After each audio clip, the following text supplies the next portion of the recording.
প্রতিদিন সকালে আমরা ছাদে এসে কি করি সেটাই শেয়ার করব আজকে আপনাদের সাথে। আসসালামু আলাইকুম, সবাই কেমন আছেন? আমি আমার এই পেজে প্রতিদিন আমার ডেইলি ব্লগ শেয়ার করি। পাশে থাকবেন এবং জয়েন করবেন।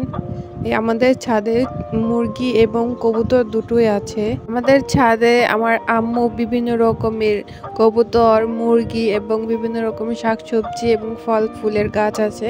এগুলো হচ্ছে আমার আম্মুর খুব শখের একটা জিনিস। এই যে এইটা হচ্ছে তেলাকুচ ফল, এগুলো দিয়ে পুরো ছাদ ভরে গেছে। এগুলো কি খাওয়া যায় কিনা জানি না। এটা হচ্ছে কাগজি লেবু গাছ।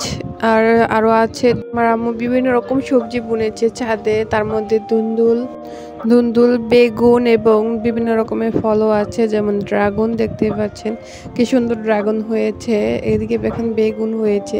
আরো অনেক রকমের জিনিস আমাদের ছাদে আম্মু রোপণ করেছে।